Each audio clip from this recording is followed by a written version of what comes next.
There's a battle ahead.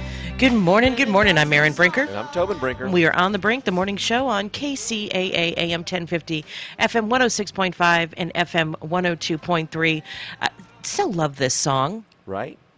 So glad to have you with us this morning. It is, what day is it? It's Wednesday. Hump day. Yes, well, and Citrus Valley High School is having their graduation today, and we'll be there this afternoon cheering for our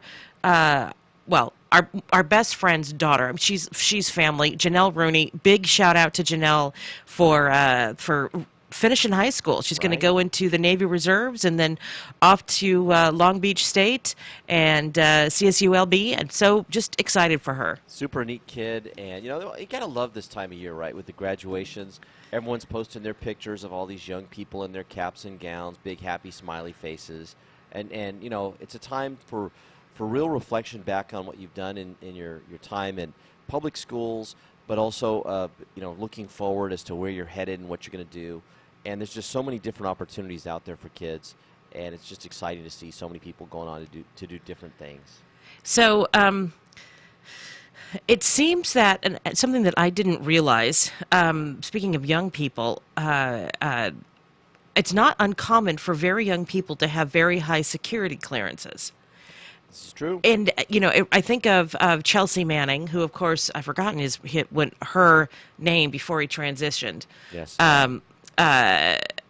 Anyway, who was also very young and had access to highly classified information. The strangely named Reality Winner. Her name is Reality Winner. I know. Everyone has been focused on that name because it's so bizarre, right? It is bizarre. It's an unusual name. And she's too young for her parents to be like hippies. Yes. Right? Because that's really our generation that has Moonbeam and, other, well, not Moonbeam, but Apple. Yeah, exactly. And so Reality Winner had a high security clearance at 25 years old. So she was charged Monday with leaking a document about the Russian hacking of the U.S. electoral systems. One of the most surprising things, according to NBC News, was that a 25-year-old had a top-level security clearance. But apparently it's not that unusual. Most people who do NSA work involving intercepting communications and translation are just out of high school. Now, our son has a high security clearance, and he's in that age group. Yeah. He's a college grad. He's a college grad. He's a college grad. He's studied, he's an engineer. So most people who do NSA work involving intercepting communications and translations are just out of high school. There are thousands and thousands of 18 to 21-year-olds doing critically important and secret work around the world. An expert on the NSA says most of them, like Winner, are young members of the military. She served 6 years in the Air Force. A high security clearance is needed to listen in on terrorists or members of foreign governments. Intelligence officials are concerned that Winner is part of a growing number of American intelligence employees leaking state secrets not for money, but because they feel the public has a right to know the information. The election of President Trump is making people feel like they need to take action. CNN details Winner's anti-Trump comments on social media, and ABC News has more information on the 25-year-old, including that she speaks Pashto, Farsi, and Dari, and recently worked as a yoga instructor where she was known as a reliable employee. Okay, so what? The Winner's mother says her daughter is very passionate about her views. Yeah, passionate is an understatement. She is really not a fan of this government. Yeah, it's this is where we get into trouble, because when you take an oath, right?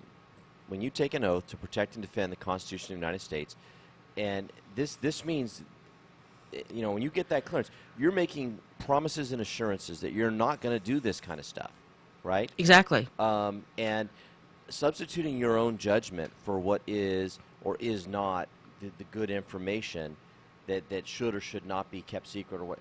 This is wrong on so many levels. You don't get to make that choice. Yeah. That's not your decision to make. And if you feel uncomfortable doing this work, if you feel like, oh my God, I'm seeing stuff that's upsetting to me and that I've got to share, then guess what guess what the right thing for you to do? It's to quit. Quit your job and let somebody who can guard our secrets do that job. So one of her tweets was, on election night, Well, people suck. Hashtag election night. On February 11th, she was particularly active on on Twitter, tweeting directly at the president, describing him as an orange fascist. The most dangerous, at real Donald Trump, the most dangerous entry to this country was the orange fascist we let into the White House. Winner didn't appear to post explicitly about hacking or leaking, but she did tweet and like several. She did retweet and like several tweets on the topic. Excuse me. You know, when a person who works for the government starts tweeting or posting stuff like this should put them in serious jeopardy for their jobs. And now I'm thinking, okay, we need a whole new department of our government that's essentially monitoring government employees in their posts. I'm serious, because this is the precursor. This is the warning signs. And I'm certain that foreign governments are trying to monitor our people like this. I'm sure they are. Looking for weak spots that they can probe for their spy agencies. So why aren't we probing our own people to figure out who the weak spots are? Because, frankly, this is disturbing to me.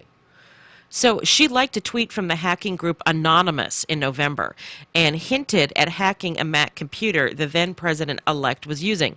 Anonymous tweeted, Donald Trump using a Mac, very insecure, would be sad, in all caps, if something happened. And she retweeted that. She also favorited a February 15th tweet linking to an article about the White House press secretary, Sean Spicer's reported lax approach to his personal data security, and also liked a WikiLeaks tweet linking to a Wall Street Journal report headline, Spies Keep Intelligence from Donald Trump on Leak Concerns. So, yeah, I guess we do need to be monitoring all of our people. Yeah. This is not okay, folks. And the thing about it, somebody takes an oath. An oath used to mean something. Exactly. Apparently, it doesn't anymore. Well, and people who are regular listeners to our show know that you and I are not Trump fans, right? I mean, we've basically opposed him throughout his election and talked about all the problems with him. But the man won. He won. He is the president of the United States. And, he's not done anything so egregious as president that would make him, that would rise to a level yet. I mean, that anyone should be doing any of this stuff. And we have formal mechanisms when a president does something. So if you have a concern about the president, right, you have to let the formal mechanisms take their place. You don't get to, substitute your judgment as some low-level flaky in the government who has access to classified material to release stuff or not as a way to embarrass or harm the president or harm the country, as a way to bring about a crisis. I mean, that is wrong on so many levels. And so I hope they throw the book at this young lady. I do too. It wasn't okay when Chelsea Manning did it. It's wasn't okay when the guy who's in Russia, the one working with Julian Assange. Oh my gosh, forgot his name. That's okay. It'll come back to me after our break. Yes. I'm Erin Brinker. And I'm Tobin Brinker. And we are on the Brink, the morning show on KCAA, AM 1050, FM 106.5, and FM 102.3. We'll be right back.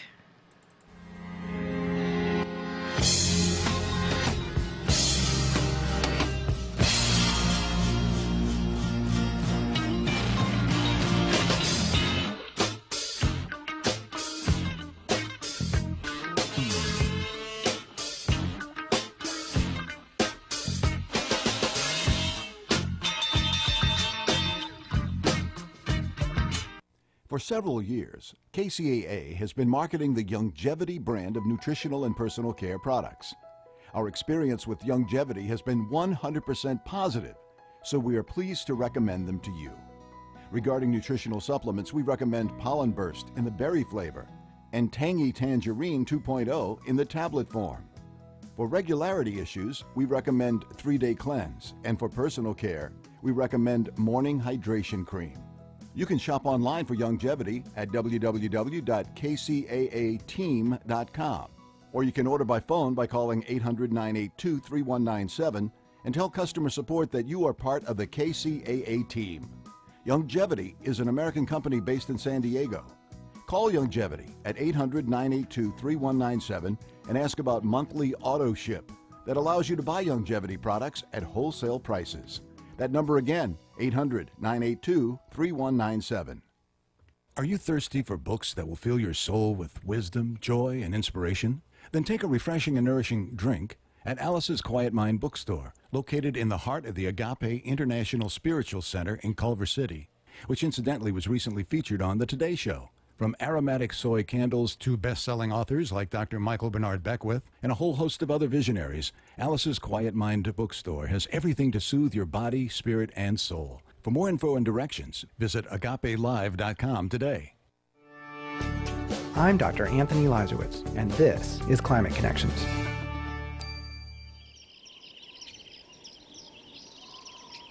From mighty forests to small oyster hatcheries, the Pacific Coast provides a rich set of natural resources. But many of these resources are threatened by fires, droughts, and other climate change impacts. So in 2008, the governments of California, Oregon, Washington, British Columbia, and Alaska banded together to combat climate change. Their coalition, the Pacific Coast Collaborative, has established shared goals to reduce global warming pollution 80% within 33 years. To reach the goal, they plan to increase energy efficiency and invest in clean energy. Chris Davis, policy advisor for Washington Governor Jay Inslee, says that the alliance helps them achieve more than if they were acting alone. It really created a forum to advance leadership, to enable information sharing, and probably most importantly to coalesce momentum across the West Coast to take action on climate. And he says, the fact that the region has some of the nation's fastest growing economies sends an important message to others.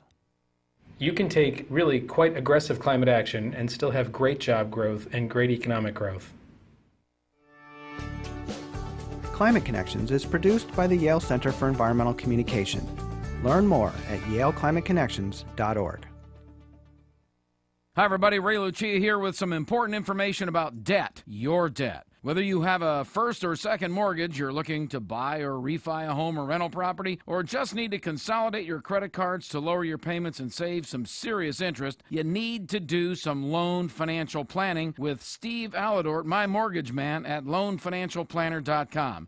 Now, Steve's not your garden variety mortgage broker. He actually spends time evaluating how you can use the current super competitive interest rates to pay off your mortgage early. Purchase a rental property, improve your cash flow, upgrade to your dream home, or even help your kids or grandkids get into a house. That's what loan financial planning is all about.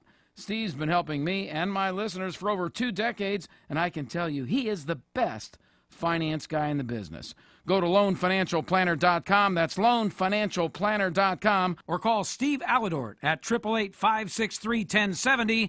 That's 888-563-1070. For more local radio every day, tune into KCAA Loma Linda.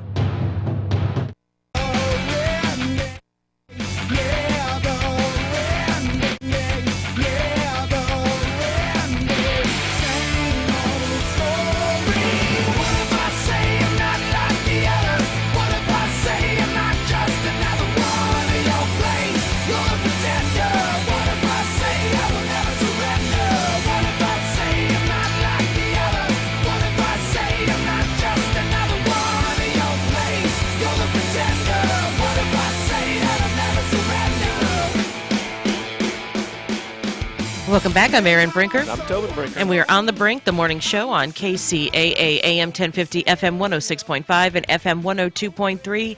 So glad to have you with us today. I did not list all the ways you can listen to KCAA. You did not.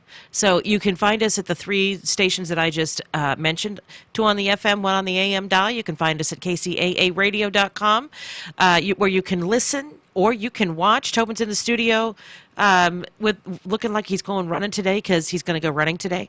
And I have allergies in the booth. Allergies suck. Can I just tell you? I'm not sick. I have allergies. Yeah, and it's weird because you were fine, and then we came out to come into this morning, and all of a sudden now your voice is scratchy and you're struggling. Yeah, well, and it's what can you do? So so you can follow me on Facebook. I'm Erin Hunt Brinker on Facebook, and at Erin Songbird on Twitter. And Tobin, you are Tobin Brinker on Facebook. And okay, finally, go ahead. Okay, so I was just going to say that when we started the first segment, we were talking about high school graduations, and then you jumped to the story about this young lady with her clearance. And I thought for sure you were going to jump to the story that we had posted about a senior prank. Oh, okay. And I thought that was like, okay, we're Go- going for the go senior for prank it. story. And so I was all excited for it because I thought this was a fun story. So Athens High School, the students pulled off an epic senior prank. And so what they did is they put their school up for sale. Wait, what? They put their school up for sale. They went on, what's that site? Craigslist. They went on Craigslist, and they put their school up for sale. Now, the price was $20,170. Now, that might be a little bit low in today's market, but apparently the square footage of the parking lot also seems legit. It is also only 2,017 square feet. So, this was their little thing about their school. 2017, right, being their graduation year. They added And, an underclassman to the deal as a bonus? They did. They did. And the school has a luxury kitchen, so you can cook those rectangle pizzas or bake rolls. And a gym to get some exercise in the library. So this seems legit, seems like a good deal. And I'm sure a lot of people were bidding on, purchasing this high school for, 2017. Okay, that's adorable. Right? It's not like putting Bob's Big Boy on the roof of your school or a VW bus or something like that. Yeah, this is just kind of cute and funny, and they didn't actually damage anything, and no one's going to jail. Well, that's good. So remember a couple years ago when we had the big stories of, I think it was Grand Terrace. It was Grand Terrace High School. But then there was a couple other schools where people did serious violence, they damaged their schools and caused thousands of dollars worth of damage. And I'm thinking, that's not a prank, guys. That's criminal activity. That's just vandalism. Someone needs to go to jail for that. Yeah. A prank is, I don't know, toilet papering or something where people get to school and they laugh. I mean, Yeah. honestly, that's what a prank should be. Yeah. And putting racial slurs and I'm trying to remember all the things that they did at Grand Terrace High School. It actually happened a couple of years. It started the first year they had a graduation when our daughter graduated. Yes. So I'm imagining, a good prank is you find out somebody nearby who has a turkey farm, and you get a bunch of turkeys and you leave them in the hallways overnight. Exactly. And so people show up in the morning, there's turkeys everywhere. Or we had one a couple years ago where they filled Dixie cups with a half-inch of water. Remember? And they had all these little Dixie cups with water everywhere. And so the people, as they came in, they were stepping around Dixie cups and trying to not knock them over because, it was hilarious. That's shows some effort and some creativity. Exactly. And it's funny. It makes you laugh and nobody got hurt. And, Yeah. you don't need to be destructive, folks. I do love this time of year, though. Although I have to say, I have not seen a lot of articles about good commencement speeches. Typically, you'll get a couple really good ones that people will post, right? And I'm always looking for that really good, inspirational graduation speech, and I haven't really seen them being posted. And my one hope when we go to this graduation tonight, besides just being there to celebrate our good friend's daughter, is to hear a good speech. Well, okay, but it's in high schools. It's the valedictorian who does the speaking. Yeah. And what's interesting is they seem to fall into two categories. One of them is I'm so wonderful. Listen to everything that I've accomplished. And the other one is I really don't want to be here. Let's go have some fun. Yeah. So, because some of them are we had a great time. It was a blast. Good luck. I'm always just looking for that one kind of interesting sort of comment or speech, though, that really kind of inspires or captures your imagination. And so I love this time of year. I really do. And I miss when I was a school board member and a city councilman when I used to go to all these graduations because that was just so uplifting to me. Well, and you always went to every single Cal State graduation. Dr. did. Carnegie invited you to all of them. Yes, and I mean, when I say all of them, I would be there 2 days on the weekend, 5 graduations all day long, 2 days in a row. I didn't miss a graduation. I loved it, loved it, loved it. So, well, and we have another graduation next week that I'm super excited about. At UC San Diego, Yes. and we're going to hear the Dalai Lama speak. That one is super exciting. Sadly, though, we have 2 friends, both with kids graduating from college on that same day, and so we're going to one and not the other. And it's one of those things where you wish you could be in 2 places at once because they're both wonderful kids, and you want to be there to celebrate them both. Exactly. Yeah. Exactly. So we have a story. We've talked about the opioid crisis, and it's ongoing. I mean, it's all over the country. And I've just finished a book called Dreamland. Dreamland is documenting the opioid crisis, how it started, where and with the entry of black tar heroin and how it came into the country and everything. And it's this opioid crisis is still going on.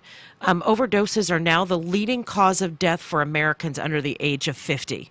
Wow. More than car crashes, more than suicide, more than anything else. Just how bad is the opioid crisis in the U.S.? So bad that drug overdoses are now the leading cause of death for people under 50, according to the New York Times.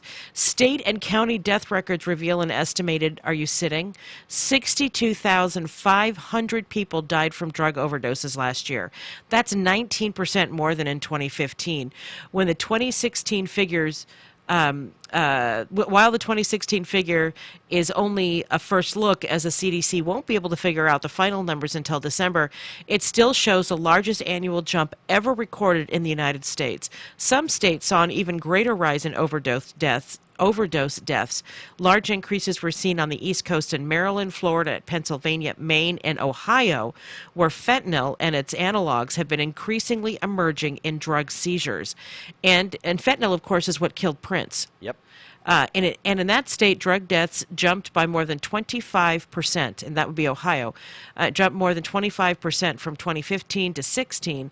A separate report from the Columbus Dispatch notes overdose deaths doubled in the state's 6 largest counties in that period.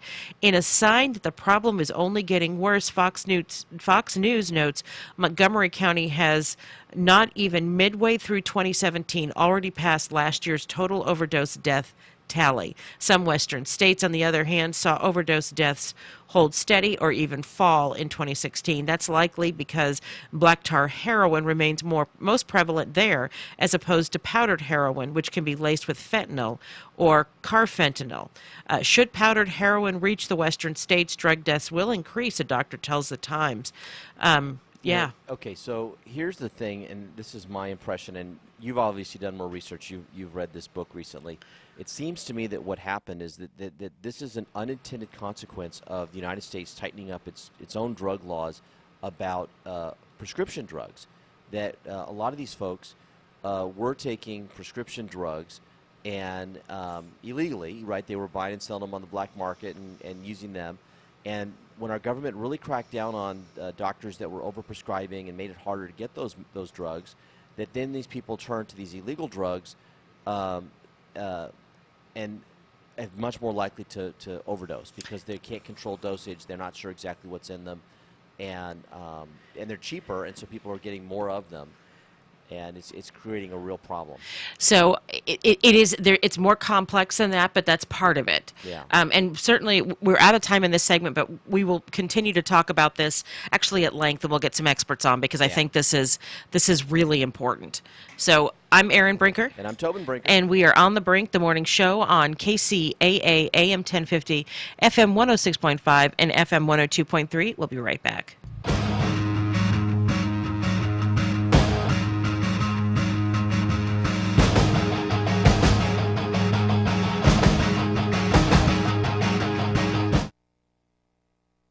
KCAA Loma Linda, 1050 AM, K292FQ Riverside, and K293CF Moreno Valley.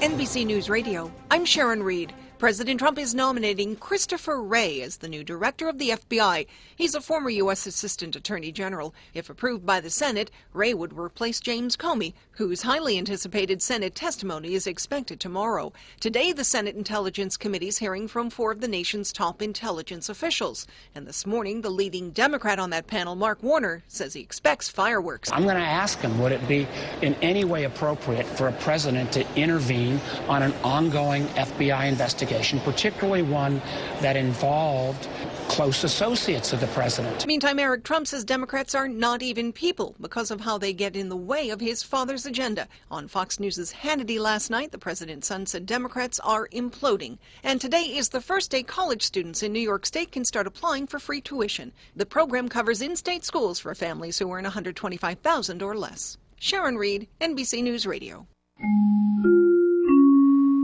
It's time for your KCAA AM 1050, FM 106.5, and FM 102.3 traffic report. I'm Erin Brinker.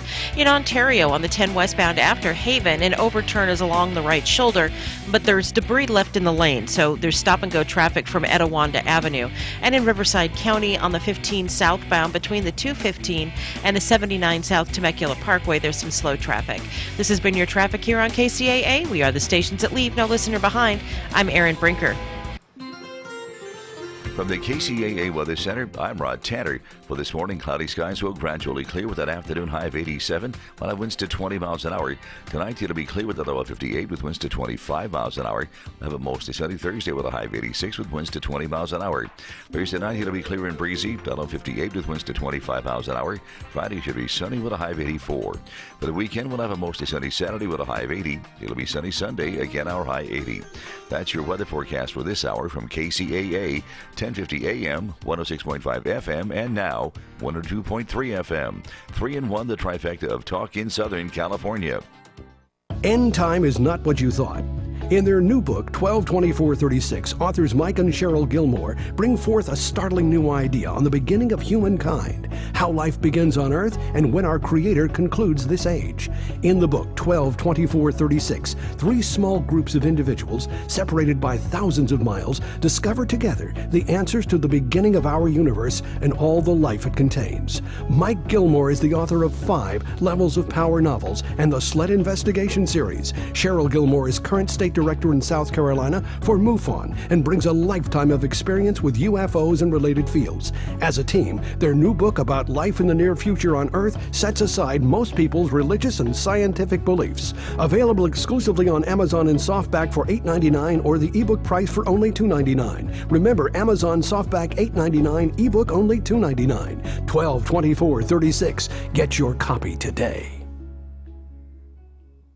You're listening to KCAA, your good neighbor along the way.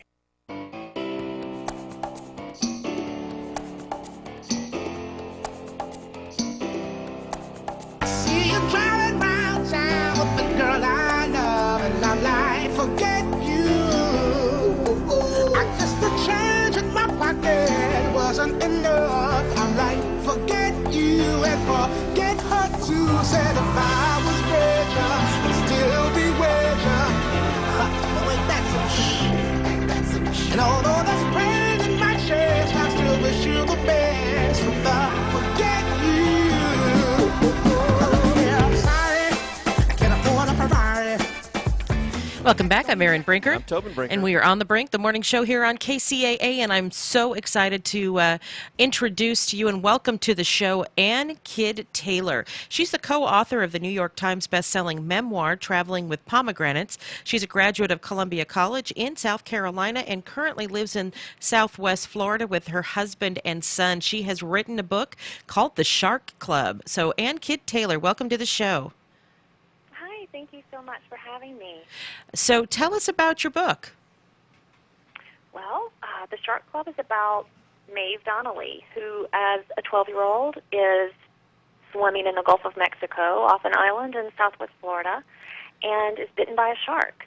And this incident comes right before she has her first kiss and this first admission of love with her first love, Daniel. I love the idea of these two kind of big moments, a shark bite and a first kiss, kind of crashing together. And it creates, I think, some powerful forces in her. But Maeve grows up to love sharks. She's a marine scientist. In fact, when the book opens, Maeve is turning 30 years old, which is a big birthday, I think. And we see her underwater working with sharks. And she returns to her island home to this real calamity of finned sharks, which is a real horrific practice. But of course, she is still grappling with losing Daniel. So I think it's a love story. I think the Shark Club is a love story, not only with Maeve and Daniel, but Maeve and the oceans.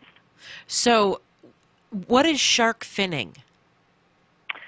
So, shark finning is this really cruel practice of catching sharks. We see this happening commercially. Commercial fishermen will go out, catch sharks.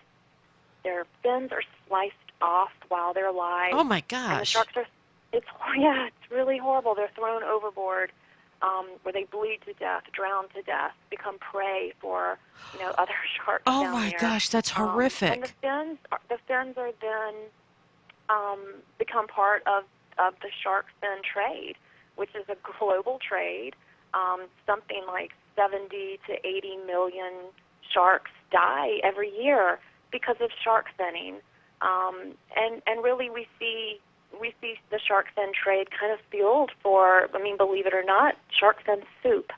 So it's a real cruel practice. I read recently where someone kind of equated, if you went to, this would be like if we went to have our cats declawed, and the way they did it would be to cut their paws off. It's just really horrific and cruel.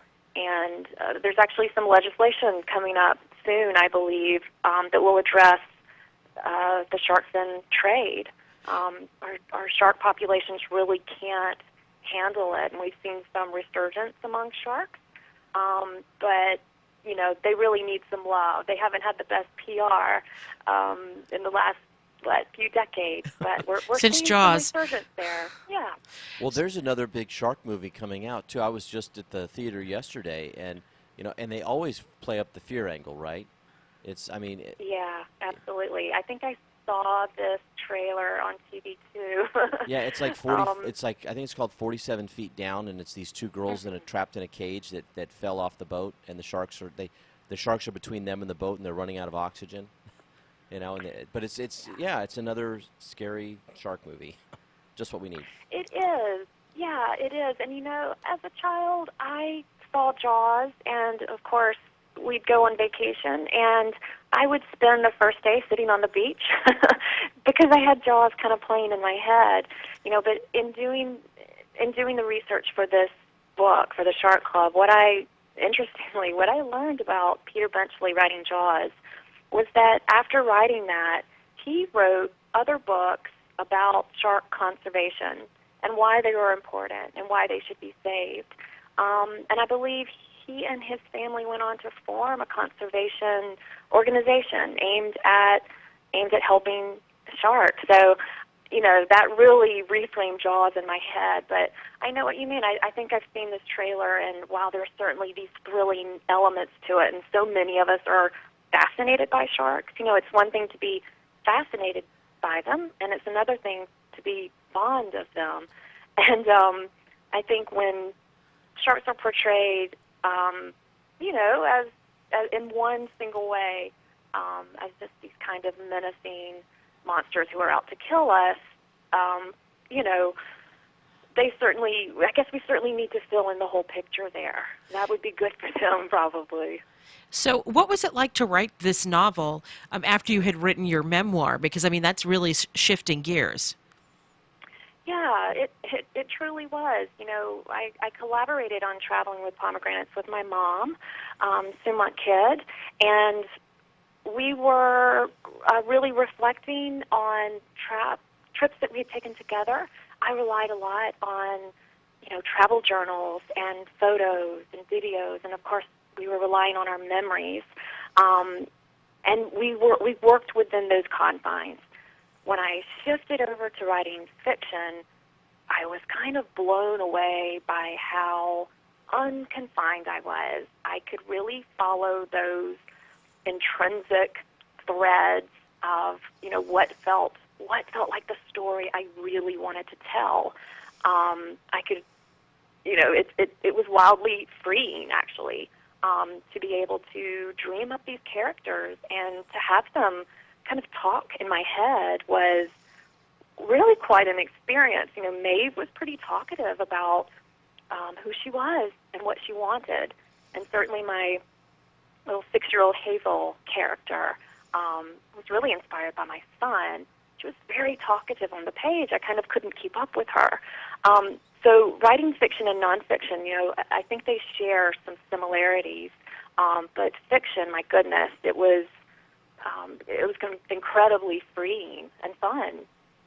Now, this is really it's I think a feminist book, because she was bitten by a shark, and instead of becoming horrifically afraid and staying out of the water and changing her life, she embraced the creature that bit her.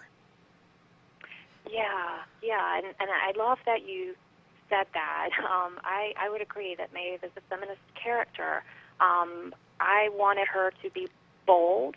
I wanted her to be brave. And I think one of the bravest things that Maeve can do, other than swim in the water with sharks, which is a chip that I personally don't have, one of the bravest things Maeve does is to be herself. She's turning 30, and I think she is really grappling with some of the cultural impositions that women in particular feel that are imposed on them. There seems to be this expectation that by 30 we should kind of have this all figured out, career, family, maybe marriage, maybe a baby. But what about my sharks? What about my career? Maeve is really, she's asking these questions, and I think, as Maeve says, what is it about turning 30? All the clocks seem to tick a little louder. She's really exploring losing Daniel.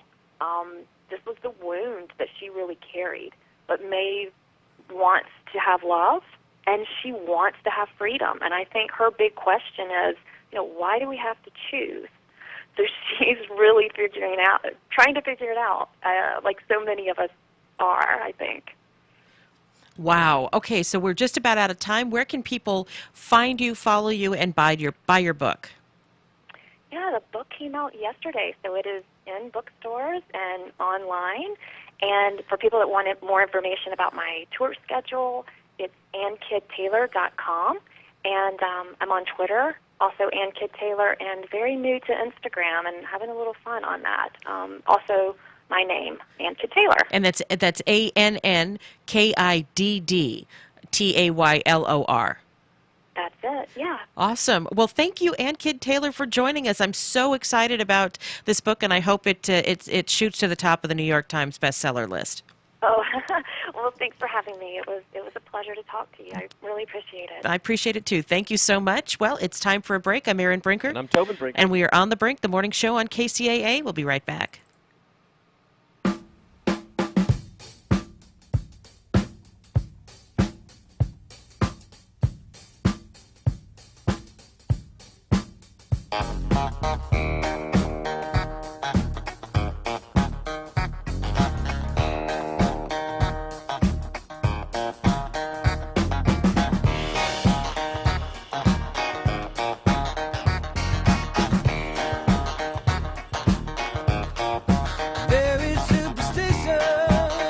Innovative Electric Service reminds everyone that one of the keys to locating missing children is getting current information into the hands of proper authorities. Keep recent photos and always remember what they are wearing. Have your child fingerprinted at an early age because kids change, but fingerprints don't. This reminder from Innovative Electric Services, proudly serving the community with professional electric services for over 26 years. Call Innovative Electric Services today at 951-776-0758. That's 951-776-0758.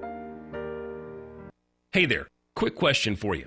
Would you be okay with more energy, more endurance, thicker, healthier hair, a better mood, reduced appearance of wrinkles, improved sleep, improved blood pressure and cholesterol profiles, improved vision, improved memory? Okay then. Well now, have you heard of Nature's Youth RSF? It's from the anti-aging experts at nature'syouth.com. nature'syouth.com. See, at Nature's Youth, they understand exactly what it means to provide top-quality health products.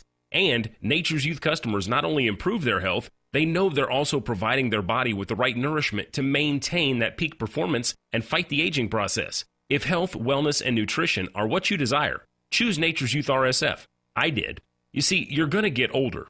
It's just up to you how you feel when you get there. Get started today. Nature's Youth RSF. Simple to use, simple to order. Go to nature'syouth.com. That's nature'syouth.com. nature'syouth.com. Bruce Roofing Company reminds everyone that one of the keys to locating missing children is getting current information into the hands of the proper authorities. Keep recent photos and always remember what they're wearing. Have your child fingerprinted at an early age because kids change, but fingerprints don't. This reminder from Bruce Roofing Company, serving Inland Empire with pride and integrity for over 25 years. For the specialist in residential roofing, call the pros that get the job done right the first time at 909-225-0024. That's 909-225-0024. Get your earplugs ready for the next rave at the Orange Show. Find out when in the calendar section of the Grand Terrace City News. You can also catch local education, business, and sports and entertainment news in print and online at grandterracecitynews.com. The Grand Terrace City News, local news you use. For more local radio every day, tune into KCAA Loma Linda.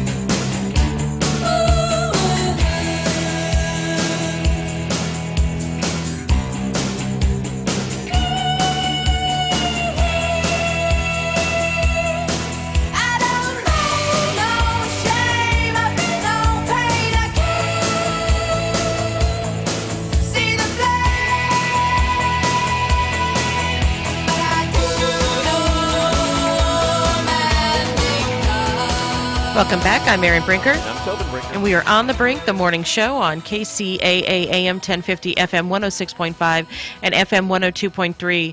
And there's something going on in the Chino Valley, or the Chino Unified School District. Yeah, there's a charter school, Erin, called Oxford Preparatory Academy. And I've actually heard of Oxford Preparatory Academy. Well, I actually competed against them when I was coaching debate with my students, and I have to tell you, they had some top-notch teams. It's a good school. I know some of the teachers there, and they really, really work hard and do some good stuff.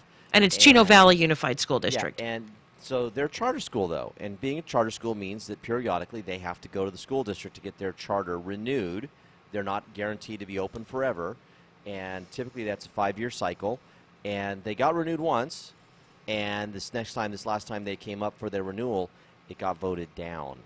Why? Well, the district said that it was because of some financial irregularities that related to the founder of the school and some private for-profit businesses that she started that were providing support to the school. So the charter school was sending money to these private businesses that were started by the founder, and they felt that there was some financial improprieties there. And so they denied it. Well, the school then appealed that denial, and in their appeal they said, we're going to sever our relationship with our founder. We're going to sever our relationship with these for-profit companies. And the school district again voted no, because they said that the appeal was still based on the original charter, which included those things. So even though they were saying verbally... I'm sorry, that's lame. Yeah. Because let's talk about how much better this charter school performs than the Chino Valley Unified School District. And I think that's actually the issue, and I'm going to get to that in a second. So they get voted down twice, and so then they have the right to appeal it to the county and the state. Well, the county and the state basically take a pass. They don't take action on it. And now we're at this point where there's an interesting little-known piece of state law that says that if the county or the state don't take action within 120 days, that the decision of the governing board of school district to deny a petition shall be subject to judicial... You said that so fast. Can you say that again? Okay. If either the county board of education or the state board fails to act on a petition within 120 days of receipt, the decision of the governing board of the school district to deny a petition shall be subject to judicial review. And so that's what this charter school has done now. They've gone to court. They're asking a judge to save their school. Now, here's the issue, though, and I think you started to bring it up. Oxford Prep is the highest performing school in the district. Okay? And I believe that that factor was not considered, at least in the formal declarations, for why they were denied. And I believe that there's actually something kind of insidious going on here. I think that the school district feels that they've lost their best and brightest to this charter school. Oh, I'm sure they feel that way. And they want those kids back in their regular school so they can boost their own test scores, right? But this is a sad misunderstanding, because if this Oxford Prep closes, do you think those parents are more or less likely to send their kids back to the public school that just closed? I wouldn't. I wouldn't. They wouldn't. I mean, clearly, here's the thing. You know, if a parent has elected to send their kid to a charter school, that means that they are, number one, really engaged in their kids' education, and it means that that whatever was going on with the public school nearby, it wasn't meeting that parent or that child's needs. Thank you. And so closing this charter school doesn't necessarily mean all these kids are coming back to the public school. These parents will look for other options. They will send their kids to private schools. Some of them will homeschool. You'll see a whole bunch of things happening. And so they're doing a disservice to the community, I think. And here's the thing. The lawsuit, what they're saying when they go in front of the judge is that, look, the school district never actually considered what should be the most important factor in reviewing a charter school. Were they successful at educating kids? And this school, Oxford Prep, wasn't just successful, Aaron. They were wildly successful. Okay? I mean, their test scores are off the charts high, and not just for one group of kids, but in every group. And so, you know, special education kids are outperforming the state and the district. Ethnic minorities, linguistic minorities, you name it. Every demographic. Every demographic is knocked it out of the park. Yes. And so they've got a strong case to make. Well, especially since they've remedied the problem that the district said they had in the first place. Well, okay, they've remedied it in part, okay? And I'll tell you that this is where charter schools get in trouble usually. It's the financial side. This is where you really have to be very careful with them, because there can be some very shady business practices that go on. They are freed up of some of the laws, of the kinds of things that regular school districts have to do, and this allows for some shady business. Now, the owners of, or not the owners, but the people who started Oxford Prep also have, I think, 3 other charter schools that they're involved with. And so these for-profit companies are providing services to multiple charter schools. And I think what might be happening is that there's some commingling of funds and moving of money back and forth between them so that it seems like they're more financially stable than they are. And in the meantime, other people are pulling money away and doing things that they're not supposed to be doing with that money. And so I think that's where the challenges are. And if you remember, there was a charter school up in the high desert a few years ago that went down for something similar. And when it all came out, you found out that the people who had started it were, you know, buying things like quad runners for themselves and stuff like that, and saying that kids were getting computers and supplies, but none of those things were actually being purchased, and the money was actually. Well, that's just fraud. No, it is. It is. But here's the thing that I don't understand. Let's say that the fraud is not happening, right? Yeah. There are for-profit companies that are so there's some conflict of interest there, but there's some for-profit companies owned by some of the people at the school that are providing the school services. If those services are legitimate and everything that they say they're doing, they're actually doing, I don't see a problem with that. And perhaps I don't understand the law correctly, and I don't work in that field. But, you know, if you say for X number of dollars, I'm going to deliver X, you know, or I'm going to deliver Y. And so, you know, higher test scores, yada, yada, the kids are going to get these things. And all of that is delivered for the price you've told them that will be delivered. But, you know, so everything, you've met that standard. What does it matter if the services are provided for by leadership in the school who start a company, so that they, you know, yes, they're getting paid twice because they're getting a salary, but if everything is above board that way, what does it matter? Yeah. Do you understand what I'm asking? No, I do understand. And, you know, here's the challenge. The school was actually accused in an audit. They were accused of laundering school funds for personal profit. And there's a 45-page audit report that came from the state's fiscal crisis and management team. And based on that report, and that report alone, that is why Oxford Prep's charter was denied. Do they define laundering money? I mean, because laundering money to me that's what drug dealers do. Yeah. So the governing board of the Chino Valley Unified School District, the state controller, the superintendent of public instruction, and the local district attorney were told that fraud, misappropriation of assets, and other illegal activities may have occurred.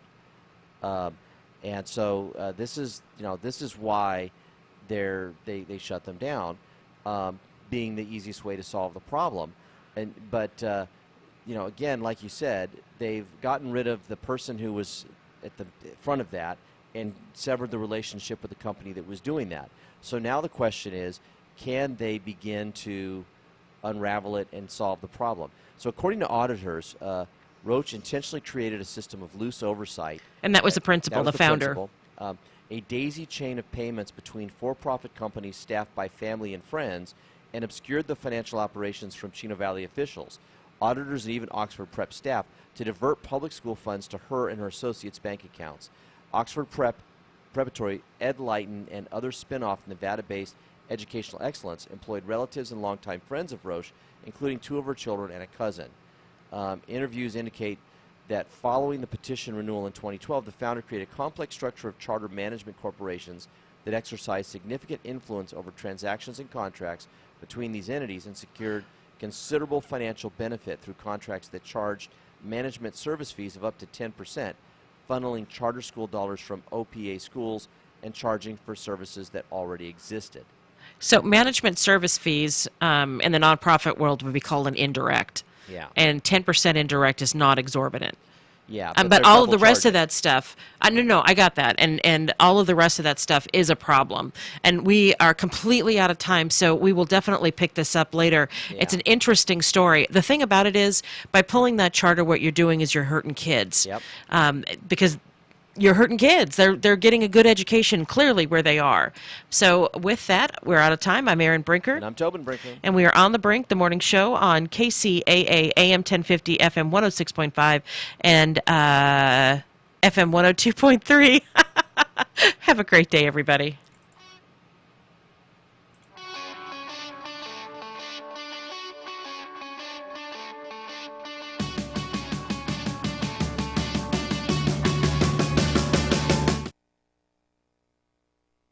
KCAA Loma Linda, 1050 AM, 106.5 FM, and now 102.3 FM. I'm Chuck Kamlick, CNBC. Stocks hope to end their 2-day losing streak. Futures are higher now.